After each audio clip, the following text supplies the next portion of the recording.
வணக்கம். சிதக்கர் உணவே மருந்து மருந்தே உணவு.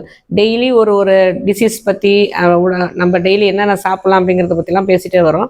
சின்ன சின்ன ரெமெடிஸ் வந்து வீட்டில் ஒரு 4-5 சொல்கிறோம். எது முடியுமோ நீங்கள் அதை ஃபாலோ பண்ணிக்கலாம். முக்கியமாக வந்து முதல்ல எலும்பு தேய்மானம் எல்லாருக்குமே இருக்குது. வயதானவர்களுக்கு நல்ல எலும்பு பலம் வேணும் அப்படின்னு நினச்சிங்கன்னா கண்டிப்பாக ஆயில் ஃபுட்ஸை தவிர்த்துட்டு நல்ல நிலக்கடலை மிட்டாய், எள்ளு மிட்டாய், அப்புறம் 1 ஸ்பூன் நெய், இது 3மே டெய்லி சாப்பிட்டுட்டே வந்தாலே போதுமானது. எலும்பு தேய்மானம் நல்லாவே தள்ளிப்படலாம். எலும்புக்குள்ள நல்ல கால்சியம் சத்து நிறையவே கிடைக்கும். அதே மாதிரி குறைஞ்சது 1 மணி நேரமாவது 6 மணிலேருந்து 7 மணிக்குள்ள வெயிலில் வந்து நின்றுட்டு இருக்கிற மாதிரி பழகிக்கிட்டோம் அப்படின்னா நமக்கு விட்டமின் டியும் தாராளமாக கிடைச்சிரும். அதே மாதிரி லேட் நைட்டு எல்லாருமே எவ்வளோ சொன்னாலும் கேட்காம 12 மணிக்கு மேலே 11 மணிக்கு மேலே தான் எல்லாரும் முடிச்சுட்டே இருக்கோம்.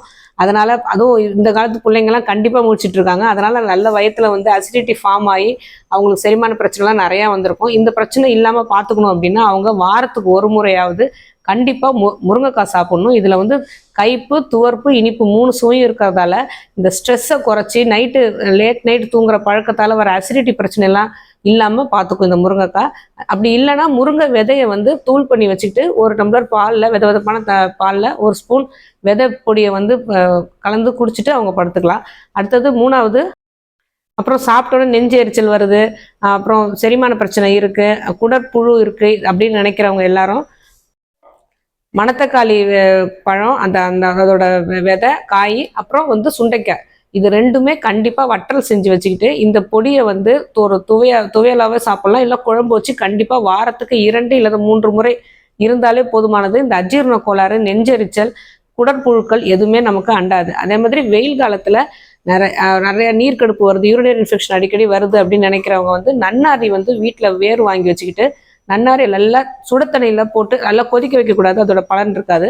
சுடத்தண்ணியில் நன்னாரி வேற போட்டு மூடி வச்சிடணும். அது ஒரு 2 மணி நேரம் ஊறின பிறகு அதை வடிகட்டி ஒரு பனங்கற்கண்டுலையோ நாட்டு சர்க்கரையிலையோ சிறப்பு மாதிரி செஞ்சு இந்த நன்னாரி தண்ணியும் போட்டு கலந்து வச்சுக்கிட்டோம் அப்படின்னா டெய்லி நன்னாரி தண்ணி குடிச்சிட்டு வந்தாலே போதுமானது.